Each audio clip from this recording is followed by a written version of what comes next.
you're just meeting me for the first time, my name is Auntie Etima Ume. I'm the founder of the Responsible Teens Academy. I am the creator of the Girls Hub.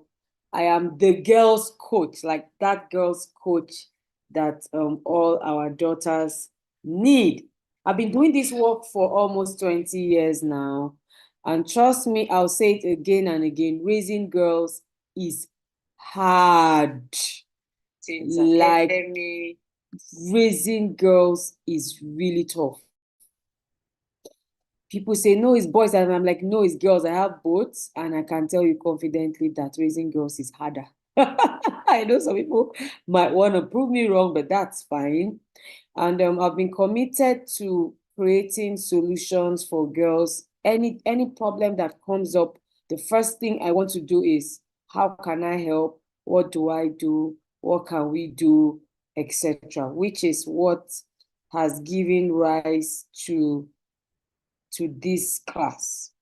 I called it, or we call it, sex ed special. I mean, it's a special class because we want people going through this challenge of raising girls, as it were, alone. It could be really tough. Your spouse is not there for one reason or the other, and you're having to talk to these girls. I mean, I have mentored girls from this category. Yeah, I've mentored girls who have only one parent around. I've mentored girls who came, were birthed out of wedlock. I've mentored girls that just see themselves as disadvantaged.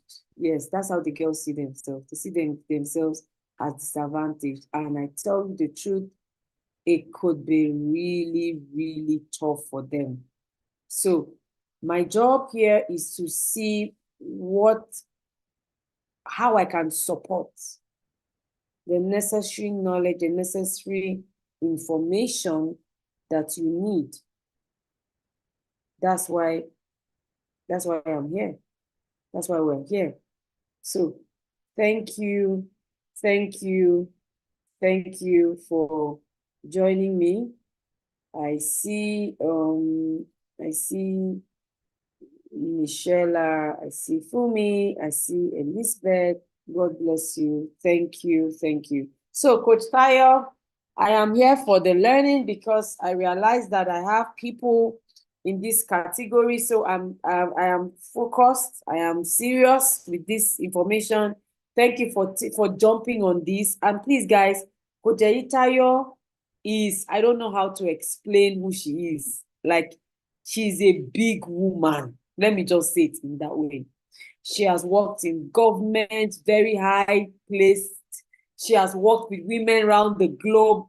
She's a coach to big women. Let me just say it that way. She's a coach to big women. This kind highbrow kind of women, she's their coach. She has worked with difficult families of the highly placed. So when she decided to do this, and the next thing she says, can I share slides? I'm like, Jesus, Tatayo, are you serious? Slides? I really count it a great privilege, big sister. Thank you so much for doing this. Thank you. I know you're doing this, as a ministry expression. I know you're doing this for the Lord. And I really, really appreciate it. Thank you so much, man. So I'm here. I'm taking notes so that I can also help everybody who comes my way that is in this category. Thank you, ma'am. When Auntie Etima says she's taking notes, now you're making me wonder now, what did I put together? Okay, let's go. Thank you, Etima. Thank you for the work that you're doing. As a woman who had a difficult teenagehood myself, I do not take it for granted that there are people who are focused on the girl child and the boy child. I mean, I'm a mother of 3 biological sons, but I have so many daughters now. And with every conversation, I wonder if I could have done the teen years with them. So I applaud everybody who's raising girls. Kudos to you people. Well done. Well done. Well done. Well done. Okay, first I'd like to know and see if you can hear me clearly.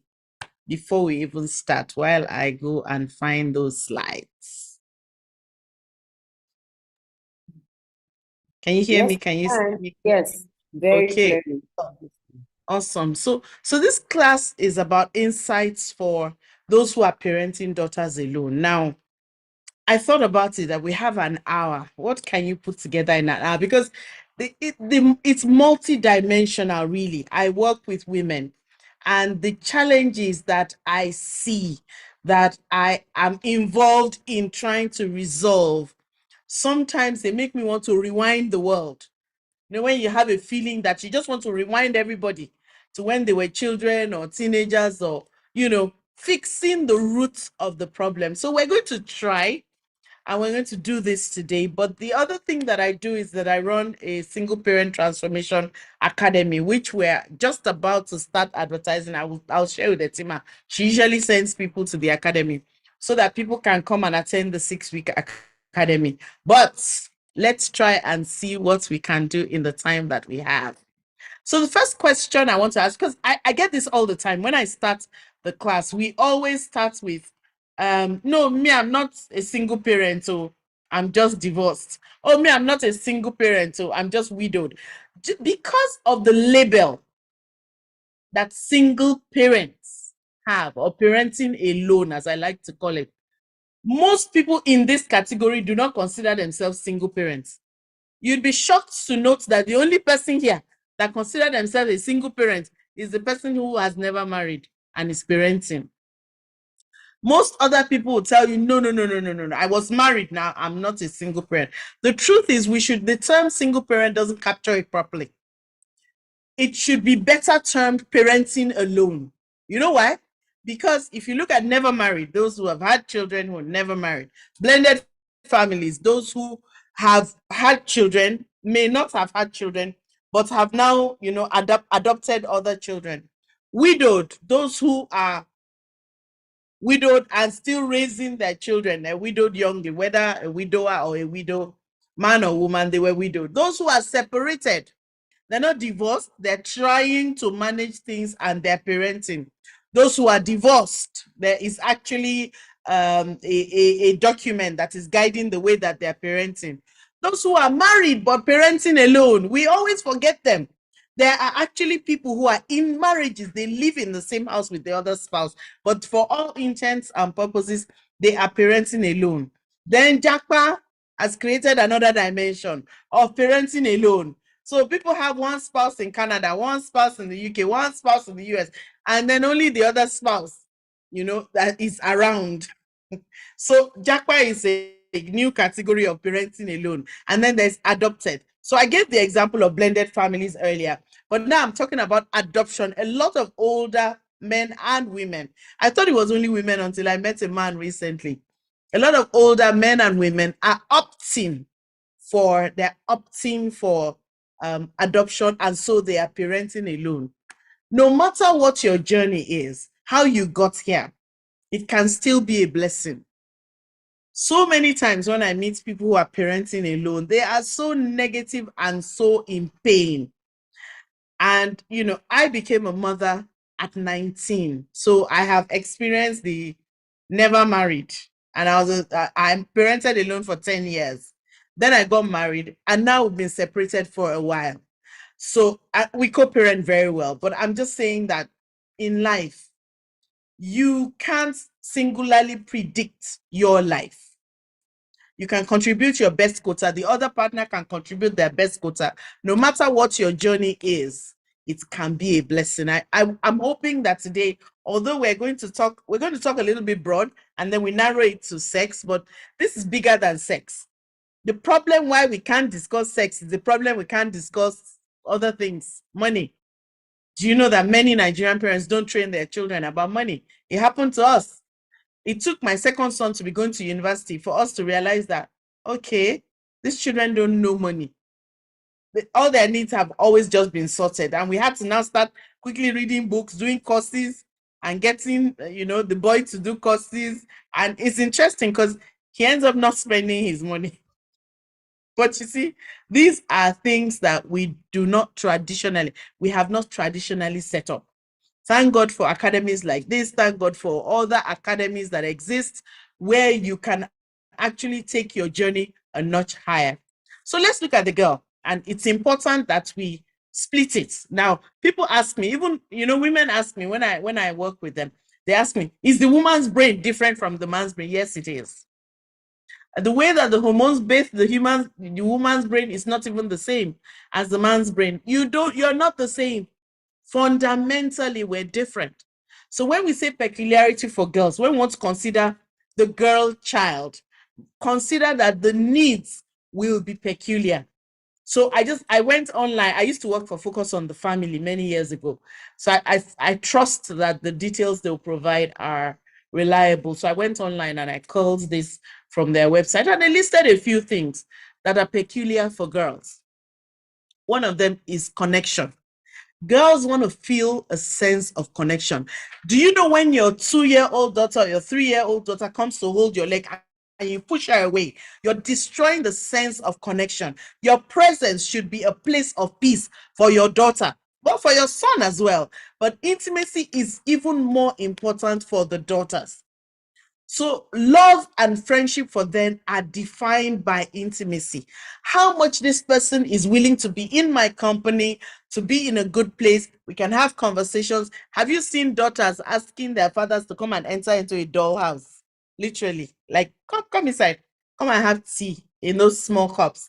So the daughter has a need for connection. The daughter has a need for community, group.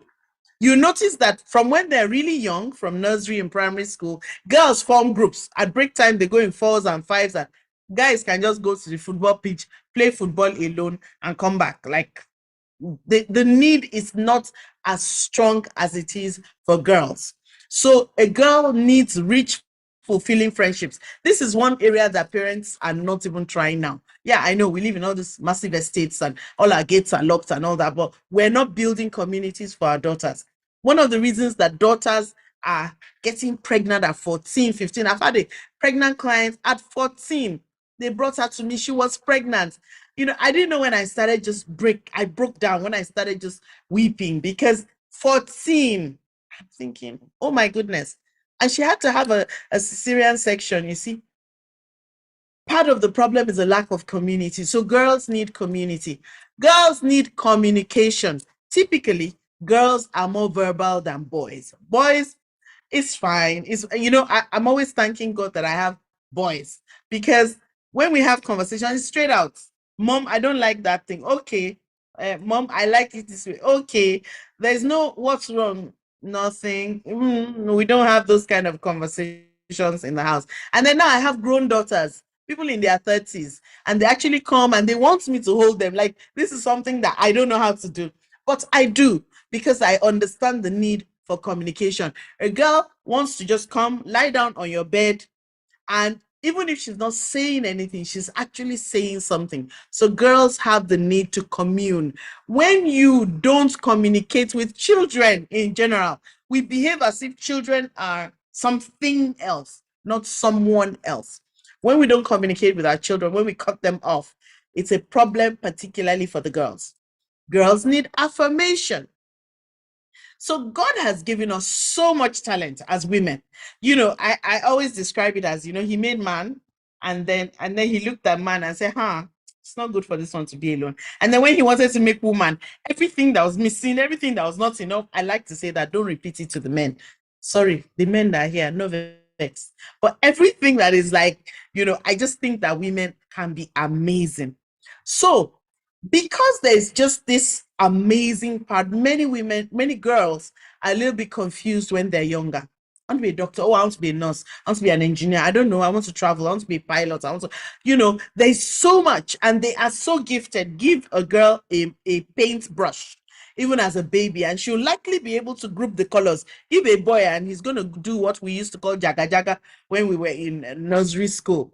So make sure that we are affirming daughters. Daughters have a need for affirmation. She cooked. It's not nice, but how long did it take you, sister, to start cooking? How long did it take you, sir, to start driving? So you took her for the first drive, and then she's all over the place, and you're shouting. No, Girls have a need to be affirmed. Girls have a need for security, a sense of security. Let them know that home is home. You know, many women say to their daughters, and men actually, maybe more men than women, say to their daughters, if you get pregnant, I will throw you out. So home is not home. There's no security. So you're telling her that there are certain things where she stops being a child. So that's security. Girls need security. Actually, all children need security. They need to know that home is home. Every time any of my children is leaving home, the first thing I tell them is, no matter what happens, no matter what you do, come here. Home is home. So girls need home. Then girls need physical affection. They need to be hugged. Do you know how many girls got into trouble because the boy hugged them? They don't get hugs at home. They don't get, their fathers don't even talk to them. Their father just floats in and floats out. So their mothers are likely parenting alone. And when fathers are parenting alone, they feel that, oh, I can't have conversations about certain things. So they're not even comfortable giving the hugs and the physical touch. These are needs for girls. Now, how do girls then express their own idea of love? First is verbally. Girls will be verbal communicators. You know, they're the ones that know how to comfort you, how to encourage you. They'll tell their father, don't worry, dad, we'll do it tomorrow. It's okay. You know, girls are more verbal than boys. And then girls are more naturally nurturing. Parents abuse it by telling 10-year-old, 9-year-old girls to take care of their younger ones. They didn't ask for you to have that child. I'm sorry, but it's not their job to take responsibility for your other children. It tends towards abuse most of the time. We take away the lives of girls because of this natural tendency for nurturing and caregiving. So let's move now. So we've talked about the needs of girls and how she shows up. Let's talk about the need for intimacy. You remember we mentioned the need for intimacy. So there are some things that I'd like to talk about here. The first is that intimacy need not be sex, but the world has tagged it so. The world has somehow replaced the word intimacy with sex, such that almost every time we see sex or intimacy, we interchange them. I like to tell young girls and boys that even for married people, they lie down on the same bed, they can hold each other, they are not necessarily sexual every single time. So the fact that intimacy needs to be sex, it creates a need in the girls. So we need girls to understand true intimacy. Intimacy is friendship, it's trust, it's companionship. If they understand this, then they would seek sex as intimacy before marriage. Many parents are struggling with this themselves. Many parents have not extracted sex from intimacy. We think that it's so deeply entrenched that when I said we were teaching a series on intimacy with God in the Bible study, and somebody said every time she hears that intimacy with God, she feels uncomfortable. That's the result of deep trauma. But we'll talk a little bit about that. Sex need not be perverse, but the world has made it so. Do you know how I get 16-year-olds telling me about threesomes? I You have to keep your face straight because you're a therapist, nothing is surprising. Nothing is off the table. Everything is on the table. And the world has told these young girls that sex is kind of perverse. We too contribute when we say, don't talk about it. How can you mention vagina? No, don't talk about penis. We have turned it into perversion. We have turned it bad. Now, in their minds, in the minds of a child, if something is that bad, you did it to have me, it can't be that bad. And you love daddy, or you loved daddy, and you loved mommy, whatever the case may be, it can't be that bad. But the world has made sex perverse, and parents are joining the world to make sex perverse. If girls perceive sex as a thing of beauty between man and wife within marriage, they will wait for it. How do they do it? It's our job here. Parents need not be traumatized, but their own lives have made them so. Many of us went through all kinds of trauma. If parents took time to heal from their own hurt, they would be able to provide the necessary nurture with all the required support for their girls. Many parents are traumatized. We have never even shared with anybody the things we have gone through. I had a meeting with somebody one day, and she said, oh, she has something very deep to tell me. And this is someone that has moved on, has had children. And what she wanted to tell me was about an abortion that she had many years ago. And that was painful for me. I almost wanted to just hug her, and just hold her, because she was going around with that pain, that weight. I don't know what weight you're going around with, but this affects all parents, and we're coming to single parents and parenting alone in a minute. But if parents have been traumatized, their lives, the choices they didn't make, and some choices that they made, then parents need to take time to heal. You are screaming at your child, it's not because of the child, it's because of you. Recognize it, deal with it. Now, experiences are not necessarily transferred to children, but unhealed parental trauma is afraid. I'll give you an example. Men who were abused by house helps and aunties and cousins and whoever abused them are very protective of their daughters. You can almost see a pattern with the overprotectiveness of daughters and men who have been abused. Women are angry with the daughter. It's like they're angry she got born. They're angry that there's a possibility that she'll be abused. So they express it in anger. And we're going to talk about it soon. But fear is the real root of low self-esteem. What is it that your children are afraid of? Because the reason that girls have that need to go and submit themselves to one boy and the next boy and the next boy, that need many times stems from a need for affirmation. We've talked about, the needs that daughters have. Affirmation is one of them. So now let's look at parenting alone. Now we have landed. I can come here now.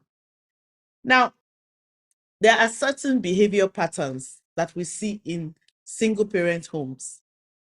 There are behavior patterns of the parent, there are behavior patterns of the child, and I just want to separate them so we don't take one blame and, turn it onto the other.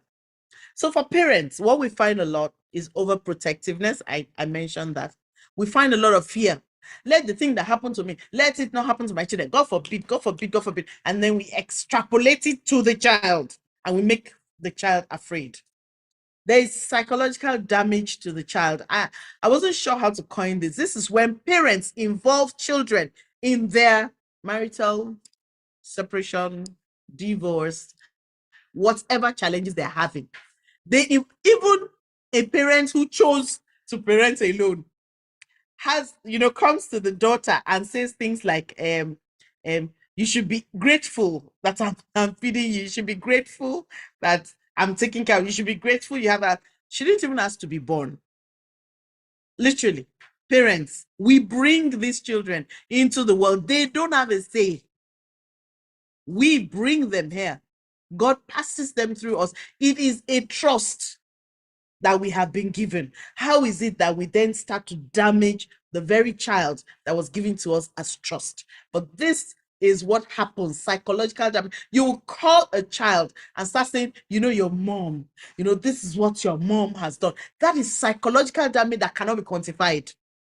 Stop it already. These are behavior patterns we see in single parents, and sometimes it's so that there can be transfer of guilt. We feel that we have failed in one way or the other, and or the other parent has failed. And the only way to send a message to the other parent is to use the child. You are psychologically damaging the child, and you're making the child more likely to seek for intimacy, unfortunately, as sex in a relationship. That is a problem. So let's look at the children.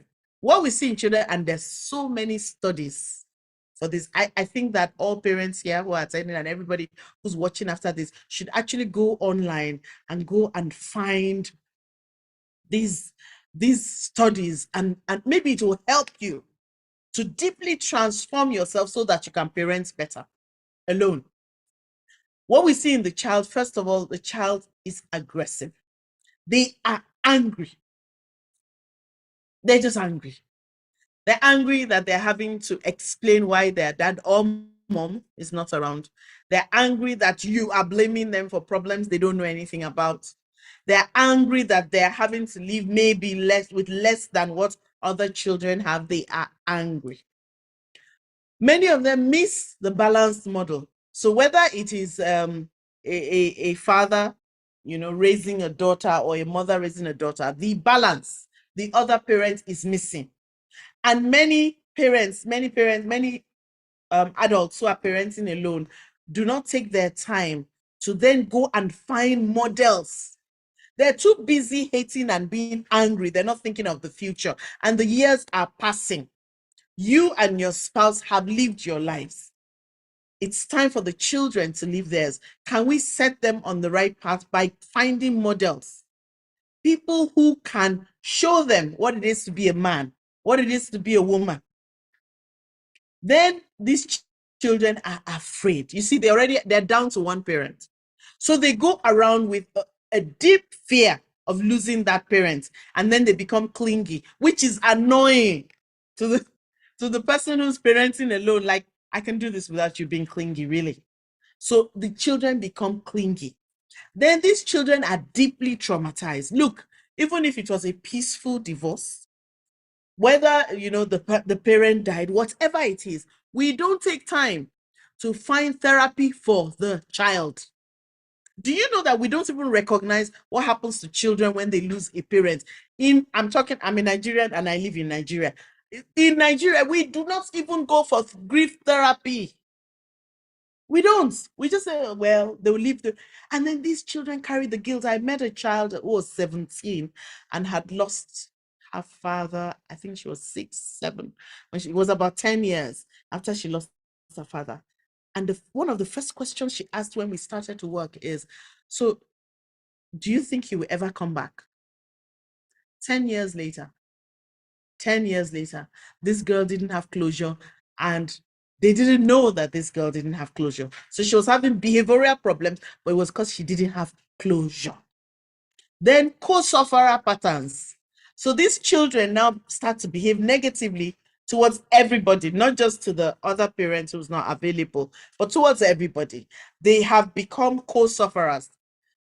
My mother is angry today. My mother is sad today. My father is not talking to anybody today. I need to give my father food because he's not going to come out today. We have transferred our pain to the children. And I hope that some people here will register and attend the full Academy for Single Parents. It's important. These co-sufferer patterns are deep and they take them into adulthood. So what you're doing is you're actually creating patterns that will damage the child unless the child finds help. And when something has been a pattern for longer, then it's even more difficult for it to be fixed. It takes months and months and weeks and years of therapy, of intention, of work. Then there's indiscipline. Now, this one is two extremes that we find a lot with the families I work with. It's either they're on the one extreme where there's so much discipline that a pin cannot drop in the house, or they're on the other extreme where they say, well, their mom is not around, so I just have to do everything they want and anything they want, and there's no need for you to go into guilt. You still have a responsibility as a nurturer to manage the discipline within your home. Make sure that you do so that you do not damage the children. So let's look at, and note that I said peculiar challenges of the single parent and their resolutions, not solutions. No, you'd have to work. A resolution implies that there will be work that will be done. It's not just going to, there's no magic key. Let me say it like that. So the first challenge is loneliness. I know many people parenting alone the first time they come to me, they say, no, I'm not lonely. My life is very busy. I'm not lonely. And then as we work, the loneliness patterns start to come out. They are lonely because they haven't built enriching friendships. They are lonely because they don't even understand intimacy that is not sexual, that is real friendship. And so they are lonely. They are lonely because there's so much that is going on in their lives that they're not talking to anybody about. So they're lonely. So there's a lot going on that side. Then there is discipline. Is it too much? Is it too little? What do I do? How do I do it? Can I beat them? Can I spank them? What about punishments? Can I withdraw their phones? Oh, the other person is going to think this and that and the other. Oh, all their classmates have for discipline. But you can study and you can create discipline for each child. Each child should have a discipline plan.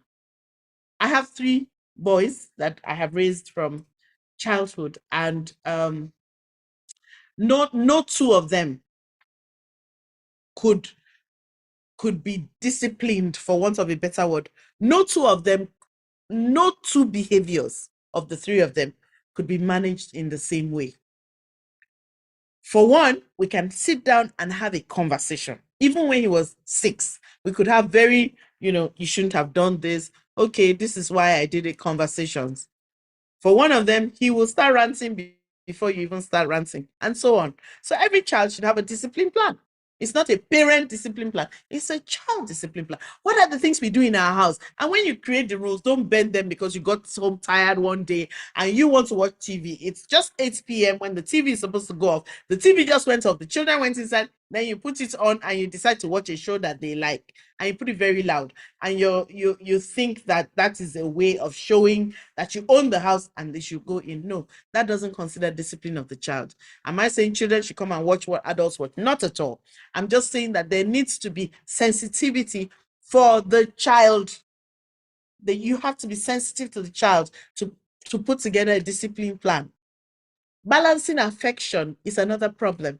So many times, particularly when the genders are, when you are raising the other gender alone. So when men raise girls alone or women raise boys alone, we overcompensate. And this is worse when it's 2-parent household, but one parent is not parenting. It's only one parent that is parenting. We overcompensate. We do not think about an affection plan. We don't think about a plan for a relationship with our children, and so we overcompensate.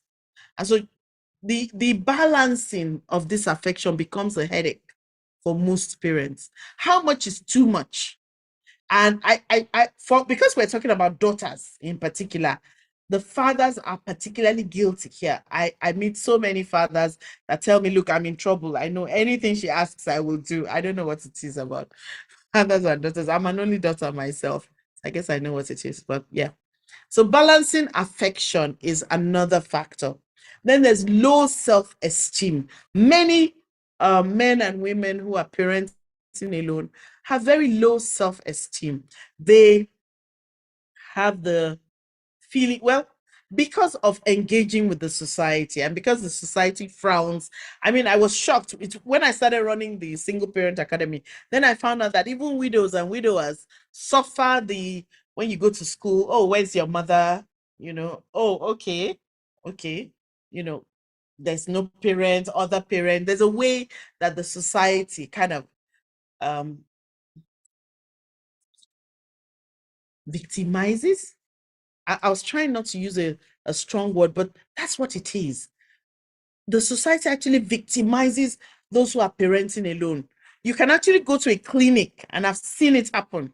There was a case I was involved in, went to a clinic, and because the woman parents alone and always comes with 3 children, and the children, you can't balance 3 children, particularly when one is ill, she would come and the nurses would be rude, and the woman decided to sue. And this was a very painful experience for the woman. Thank God nothing bad happened to the children. Then there's guilt and shame. It's my fault. It's interesting how we like to carry fault. Even when the other partner passed on, you find something to concoct as your fault. And this is not your fault. It's because proper therapy has not been done. You haven't undertaken proper therapy that gives closure. You have to find closure. You have to find closure. You have to find closure with no matter what your journey is, you have to find closure. So closure, whether you're divorced, closure if you're widowed, closure if you're separated, closure if you chose to be unmarried and to have a child. Closure is key, so that guilt and shame do not become the anchors for your home. I have gone to a home where the children have become the parents. Two children, and they are the ones parenting. They're the ones who will say, Daddy, you're sleeping on the couch. Get up and go inside. Oh, Daddy, you need to get up now. Daddy, somebody's knocking at the door. Should we open it? Guilt and shame had pushed him down so badly. And in this case, he was left with very young children. And so, he kept thinking, what could I have done better? And in that period that we're thinking, what could we have done better? Girls are suffering. Girls are suffering. Children are suffering. Then there's financial pressure. I mean, this is more because girls need, I always say, it's good, boys, shirt and trouser, whether it's a t-shirt or is a shiki or is it whatever, it's a top and a bottom, that's it, right? For girls, there are dresses. There's top and bottom trouser, top and bottom skirts. There's wrapper and blouse. There's, as in, shoes, same thing. Trekkers, loafers, trainers, boots. Yeah, it's all. But for girls, there's pumps, there's this, there's that, and then schools are not helping because there's costumes for all the interhouse, everything. So you're just constantly pushing for the finances to balance. And this can be a source of so much pressure. Many people parenting alone hold on to other jobs that they shouldn't hold on to because they have to provide. And then there's self-care. You remember when I was speaking earlier and I talked about co-sufferer patterns and being afraid and traumatized? This is where it links to self-care. Many times when people are parenting alone, they don't think about the fact that daughters are natural nurturers. Pardon me, let me sip water. 1 minute, please. We'll soon be done.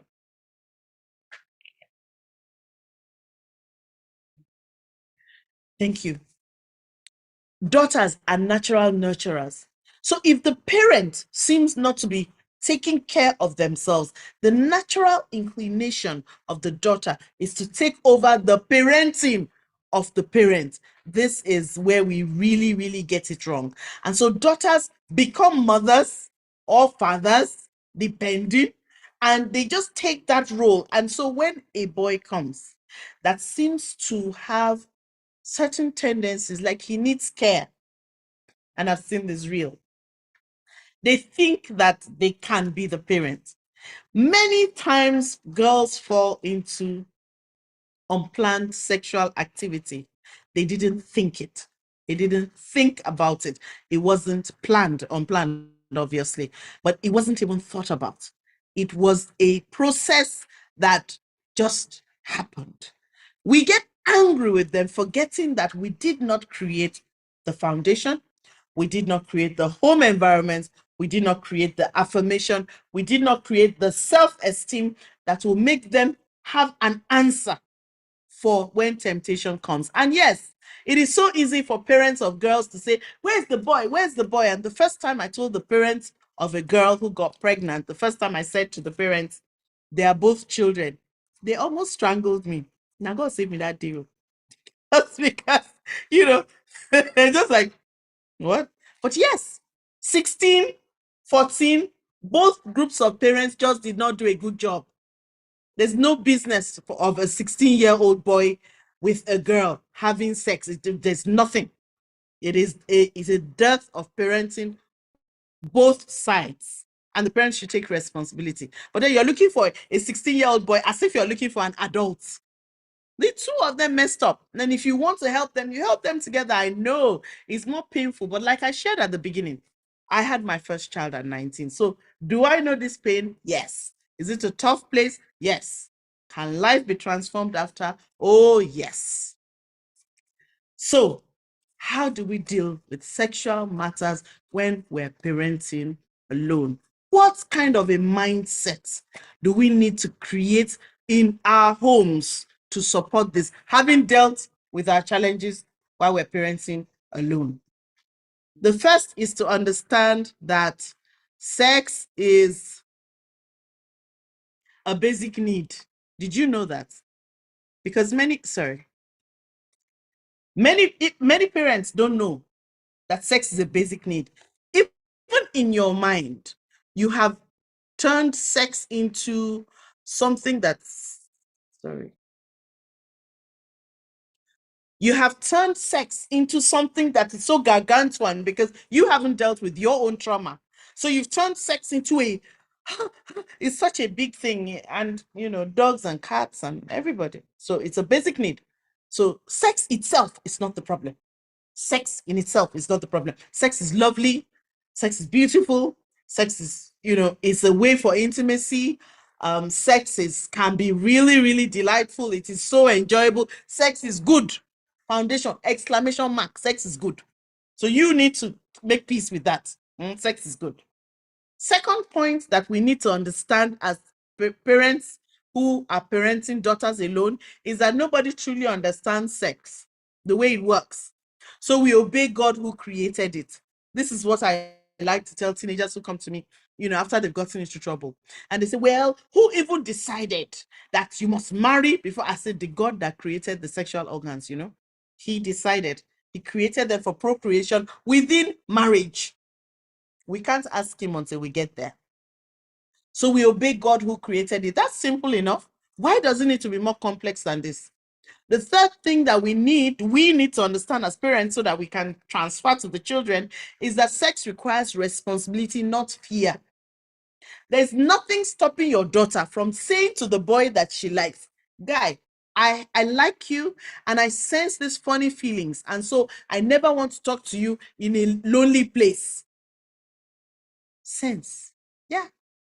What is the problem? But she's afraid to even mention the word sex because in the house you have turned sex into some kind of strange thing. And where the children really get challenged is that you had to have had sex in order to give birth to them. What this thing that you did, why is it suddenly such an adverse thing? Don't mention that thing. They're looking at you and they're wondering, I'm a child, which means that you had sex. Do you realize that the fact that you have a child means that you have sex? We only know one immaculate conception, so whatever. And okay, yes, now there's IVF and all those options, but more often than not, you actually had sex. The fourth is that it doesn't equate to love. Sex is not a measure at all of love. If it was a measure of love, then everybody would be having sex with everybody. It is not equal to love. It's not a proof of love. It has nothing to do with whether somebody loves you or not. But it can create hateful situations. You see, it's the consequences that we don't discuss. Okay, yeah, you talk about pregnancy and all that, and that's just one part of Congress. There are more damaging consequences. HPV leading to cervical cancer. It is more damaging. Maybe pregnancy, the child will give birth to your grandchild, and then life can continue. Cancer, all kinds of sexually transmitted infections. The messing with the mind, the psychological trauma. So it doesn't equate to love, but it can create hateful situations. We need to be able to enforce this without fear. Anything you enforce with fear is not really enforced. It's like how some people, take their seatbelts and they tuck it on their side, not thinking that the seatbelt is to save them, because all they're thinking is the fear of FRSC, foolishness of the highest. And then they strap their seatbelts and leave their children in the back without seatbelts. Another level of foolishness, because the seatbelt is supposed to protect everybody inside the car in the case that something happens. It's not worn out of fear. It's worn because the functionality of the car requires seatbelts. Then sex requires planning, just like education. You tell your child, look, you want to be an engineer, right? Well, if I take you to Shell now, would you be able to design anything for them? The child will look at you strangely. Exactly. So yes, you do have the parts that are required for you to have sexual activity, but it is not yet time. It requires planning, and you have to tell them what the planning is, what the thought is. I'm a Christian, so I would tell my children, do not have sex before marriage. This is what they are taught. The reality is that the pressures out there are a lot. So just saying that alone, without surrounding it with affection, with community, with companionship, with answering questions honestly, with my own honesty about my own life. If I don't surround it, then I'm wasting my time, because I'm trying to build a mountain from a molehill. And then sex can be discussed openly.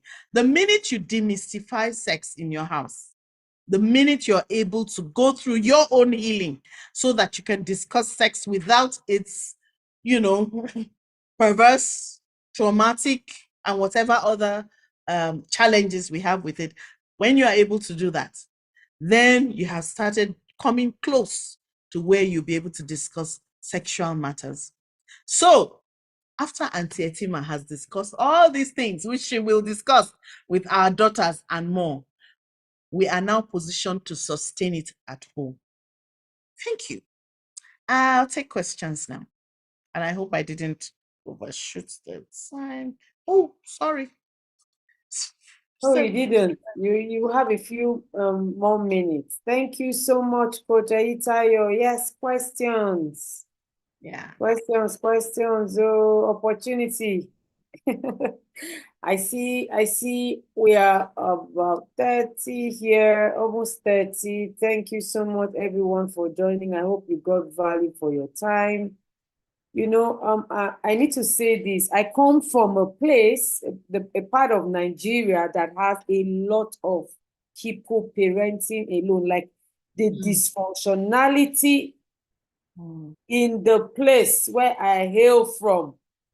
Trust me, is a lot. This person is the child of this person.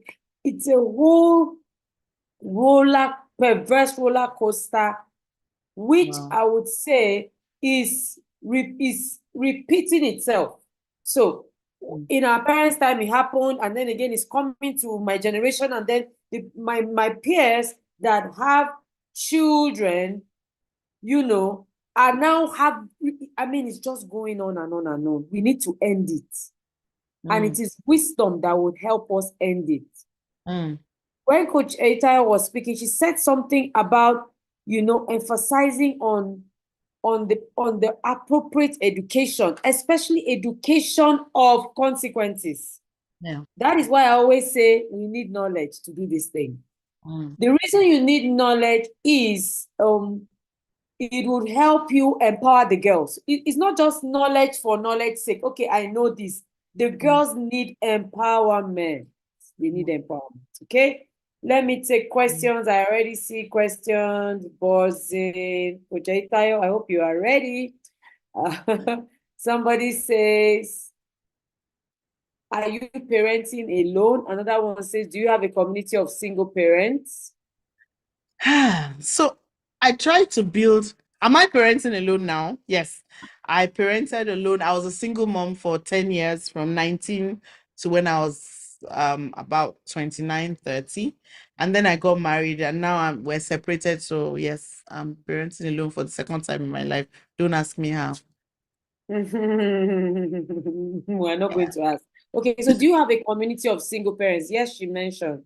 No, I have an academy that I run. Academy. Okay. I wanted to create a community, but the diversity of experiences makes it difficult. Yeah. So people who are widowed don't think that they should be in the same group with people who are single, we had a child, out of wedlock. So we did try at the beginning to be putting the cohorts together after the course so that we could drop questions, but the group just became quiet and then it just died. So no, we don't have a community, but I run an academy for single parents. It's a 6-week academy. We're running it now, and the next cohort will start in March. It's a 6-week academy. Okay, so what we'll do is we'll send to all your emails, just the way we sent you the link for this class. We'll send it to you through your email so that you can just go register at once. Somebody's asking, how do you explain crush, the word crush, to a child in order for them to understand? Okay. Is it normal for a girl to say she doesn't feel comfortable mentioning sex? She prefers the word affair? Yeah, but so we need to understand that these children were not born with this discomfort. The discomfort came from us. So if you start to, I mean, if you decide in the family that, okay, we don't want to call it sex, it could work, but it's better for you to call it what it is, because her inability to talk about it is also her inability to say no. There's such a correlation between, because she can't even recognize what the boy is trying to do because she has an aversion to the word sex. It's like when you say, I don't eat a particular meal, irrespective of how someone is saying, oh, I'm enjoying it, in your head, that meal is bad. So you will not taste it. On the flip side of sex, unfortunately, it works the other way. The capacity to say, no, what are you doing? Don't put your hand down there, is dependent upon my confidence about talking about my privates. If I don't have confidence to talk about my privates, then I can't stop. I read Professor somebody case. I don't know if it's true or not. Let me just put that caveat out there. But I read the case, and so people were asking that when the guy was pushing his head for the girl, the girl who was looking for admission. If you have not read the story, let me not give you the details. Why didn't the girl shout? You don't understand authority figures. Your uncle, your cousin, these are people that when your parents are going out, your parents tell you, obey anything they say. When he tells you to put his penis in your mouth, you put it. It's just, it is. So if she's not able to start to call sex what it is, she will not be able to say, I don't want to have sex with you. She will be saying the no that boys tell me that no means yes. Foolishness of the highest order. They say, coach, the kind of no she was doing there, her body, but she's not in control of how her body is responding to your touch. That's not under her control. But she's saying no. Why won't you respect her no? And then when they say it's a rape case, then all the parents start calling me and all hell lets loose. But the truth is that boys should understand no is no. Girls should also understand I have control over my body. You can only do that when you're comfortable to use the correct terms about the thing. There was a question I missed. Etima, please repeat for me.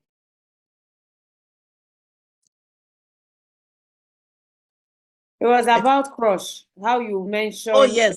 So you cannot have a sex discussion, particularly when children are from 8 years old upwards. They need to understand their hormones. In explaining puberty and hormones, you will be able to explain why in the presence of a good-looking man, your hormones will start bathing your brain with the ideas that, oh, he looks nice. I mean, even adults, grown women, married women, you see a guy, you still look at him, oh, they're fine. Oh, that's not looking bad. You have no intention to do anything. You just appreciate goodness. Now, for you, you're not going to have the puberty response. But at puberty is actually the preparation for procreation. That's what it is. And so the tendency for the hormones to misfire is high. Do you understand hormones? Because if you don't understand, in fact, so we had a single parent who was now dating, different people in the house. And it was so obvious to the children. And it became a case because one of the children was now rude to one of the women who came to the house. But, part of the challenge with parenting alone is managing your own loneliness too. So if you don't even understand your own hormones and you don't understand that it is because of loneliness, not because you're alone, it's because you've decided to focus on your loneliness. That's why you're in and out of sexual relationships, up and down. So many single parents are not even good examples for their children. So crush is real.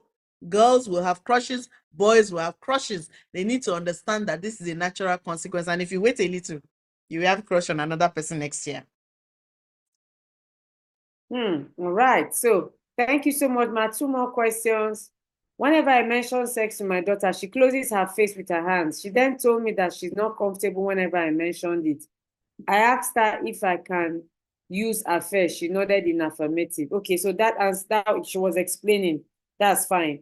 Someone is asking if they can have a one-on-one session with you. Yes, I would share. Auntie T, can I put your contact in the comments right away? Tima, You will pay. No, you paid session, ma. It's not. it's- Or should I use email? Which one, ma? email, please. Email. Okay. So email, I'll do that. Yes, ma'am. coacheinspire@gmail.com. Okay. Coach, Please someone and type in the comments. honestly, Coach it's Eitan. truly because I am truly swamped, and I don't want to make a promise here that I won't be able to keep. Yes, I do one-on-one sessions, but my hands are really full at the moment.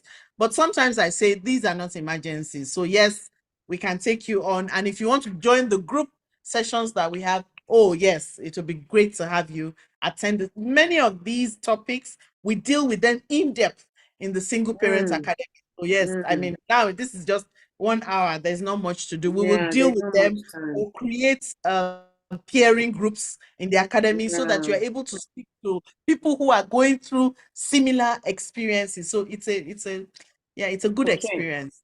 I Yeah. would share the details. Someone is asking how. I'll share the details with you. Yes, I'll share the poster with you, Etima, so Yes. you can just share Okay. with I'll put everybody it who as an attends. email. I hope you all registered. If you didn't register, then you won't be getting these resources. And So from maybe they time should to type time, their email now in the chat room, Etima. Those who are on Zoom. everybody here registered. Okay. Everybody here registered. Yes, this link was shared only on just a few people on YouTube that didn't register. Okay, so you said something, and still is another question. You said something about getting mentors for our children. For example, I'm widowed and raising a daughter.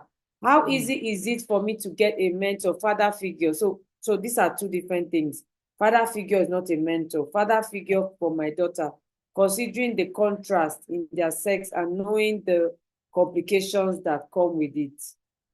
Please, can we get I a think replay? I'm in a on transit. I can't hear well. Yes, replay is already hitting your email at the end of this class. So, ma, the father figure question. so. I think that you so when I was much younger, when I was first of all parenting alone, and my brothers, because I'm an only daughter, so my brothers became natural big brothers and my parents became natural parents. So there was a lot of modeling for my first son. Having said that, I think you should start from very close relations, brothers, and it's not necessarily so. You need to just be careful. Yes, I have to add that because we have so many abuse cases. You have no idea. So you just need to be careful, but you do need a father figure. The father figure, if your own parents are still alive, your parents can act, your father can act as a father figure. Otherwise, what about the father's relations? Is there an uncle that is about an adult age that maybe has children that are about her age, because she can then blend into that home, and then she'll blend into the home. Then there are friends. So when I talk about friendship to women, um okay, I also run a mentoring academy for women. That's why I said I'm very busy. When I talk about friendship in Camel, it's an entire model. We talk about you need to be intentional, you need to have friends. And your friends, you have to have the same values and beliefs. So it's easy for you to send your daughter to a house where there is a father. And that father, is a child of God, is a man of integrity, runs his home well. So all the rules that we have about leaders, we should have them about fathers too. So look around. It doesn't have to be that you are formally saying, oh, this is my daughter and I'm moving my daughter to you. For that's not what we're talking about. We're just saying let the daughter see what fatherhood means. Let the daughter experience what fatherhood means. And there are multiple ways to do it. Having said that, recognize that she may still be going through the trauma of losing her father. So you may want to consider having a coach walk through her along with the father figures. So this is now coaching, and you may have to send her to grief therapy. If you haven't gone to grief therapy, you need to go to grief therapy. And I know two people who provide that service. One of them is Dorothy DM Hersey. You can find her on Facebook. Dorothy, runs a grief coaching, grief therapy service. So you have to find therapy for her so that you're not just sending a hurt child. to go and be even more hurt by watching another father run their house. So we don't want to do that. We want to make sure that her experience is wholesome. So these are not things you will do in a hurry. You need to heal. We all need to heal so that the decisions that we take will be good decisions. I hope that helps.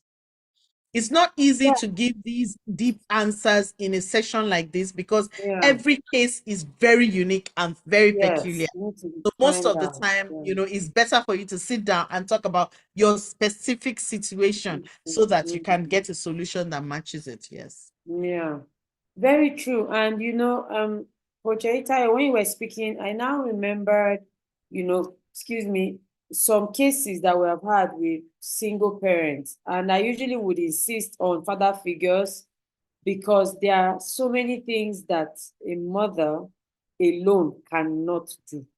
Correct? If it means you praying for God to open your eyes to see that father figure, fine. And the child does not need to live under the father figure's roof.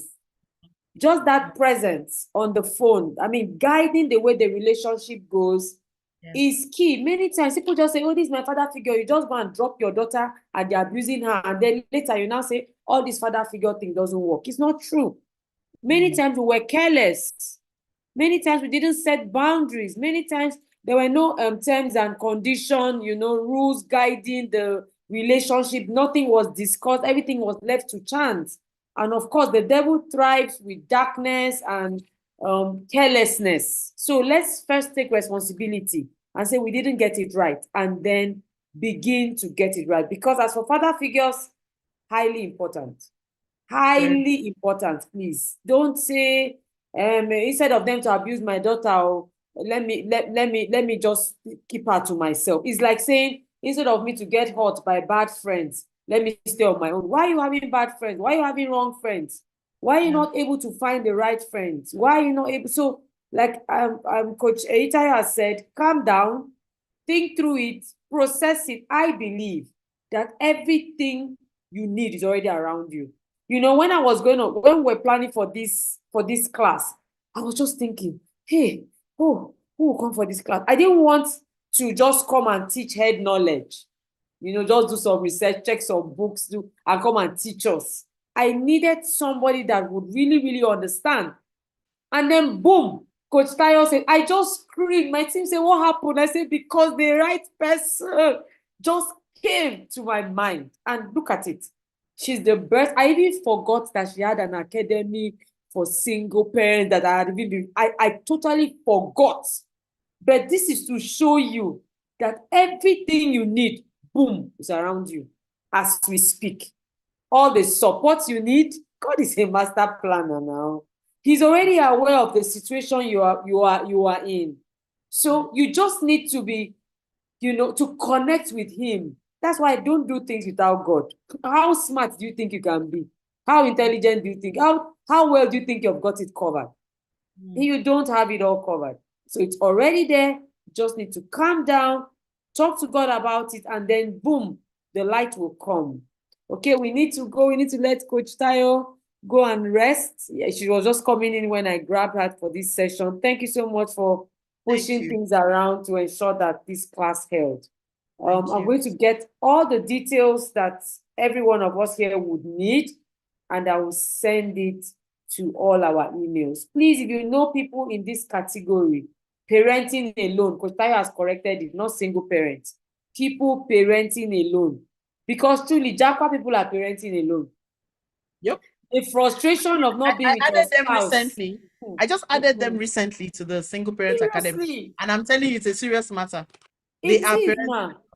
They're not Because separated. They're not divorced. They're just parenting alone. the frustration of parenting alone in a foreign land can put you in that not unsafe space mentally.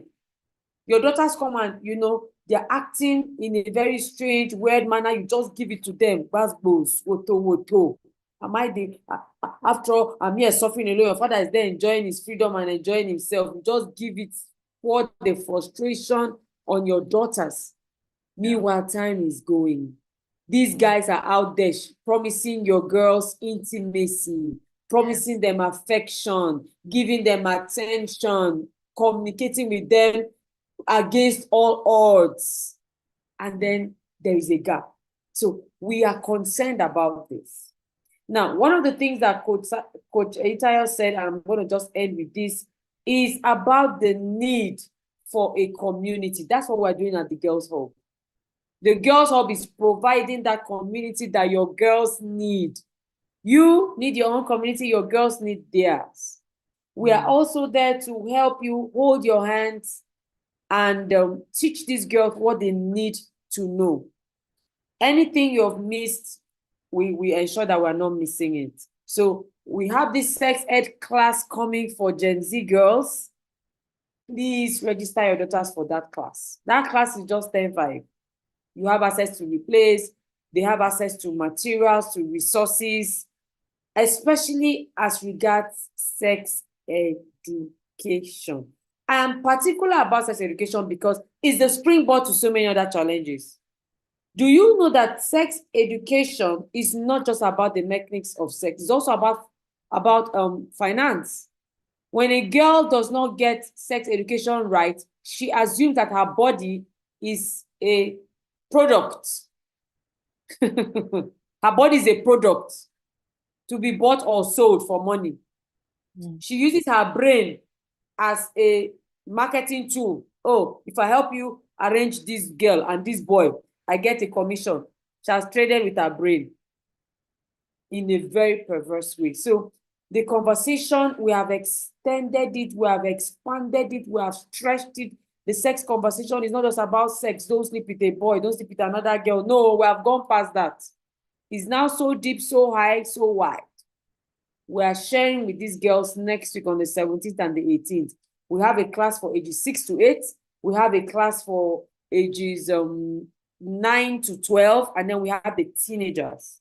Please, we have mentors that are coming specialized with talking to girls. Not just educating girls, empowering girls. I believe in empowerment, not just education and information.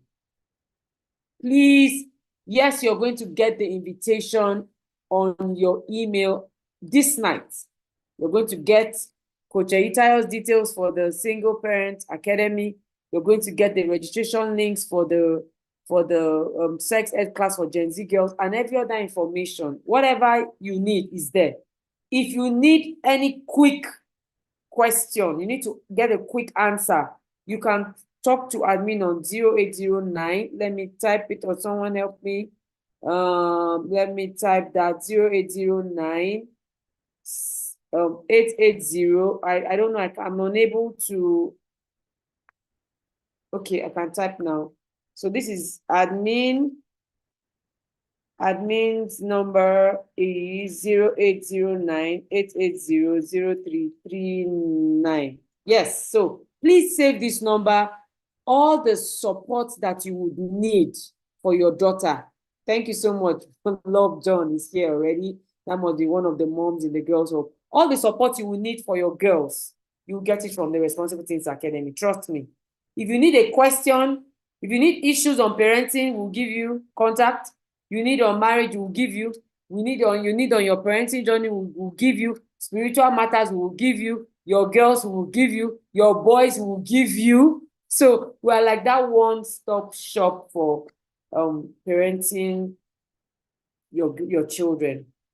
Thank you so much. Please, finally, just go to the chats and just say thank you to Coach Eitayo for spending her time with us. We appreciate you, ma'am. We don't take you for granted. God bless you. And thank you so much, everybody, for coming here. If you're a parent in the Girls Hub or if you're somebody that shared this link, thank you so much. I appreciate you. God bless you. You are fulfilling purpose. You know, right? Yes, this is purpose. The fact that you're helping another life. The fact that you're saving a girl from sexual perversion, from abuse, from making destiny-destructive decisions. You are fulfilling purpose. Thank you so much. Thank you, Coach Eitayo. We appreciate you and thank you for coming. Please, we pray that you will always be able to come every now and then when we call you. Please, in advance, we are appealing to you for that because of the peculiarity of this category of parents, people parenting alone. They deserve the best as well, and you are the best in this field. So yes, Thank you so much. I appreciate you all. God bless you. Enjoy the rest of the weekend. Replay is coming in that link as well. Replay is coming to your email. That's the third thing I forgot. Replay is coming. Replay is hitting you right now. Thank you so much. Enjoy your night. And please stay strong. Stay strong. Do not be discouraged. God is on your side. God will help you. God will see you through. And you're going to look at your daughters in future. You're going to look at your children, and you will be glad that you came in contact with us. You'll be glad that you pushed through. They'll make you proud. I always pray for you guys and say that your investment over your daughters will never be in vain. You will always see it, and you'll be glad. They'll give you joy. They'll give you reasons to rejoice. And the latter end of your life, trust me, would be better and greater than where you're coming from. Thank you so much, everybody. God bless you, and enjoy the rest of your week. Bye. Amen. Amen. Amen. Thank you so much, everybody. God bless you. Thank you. Bye.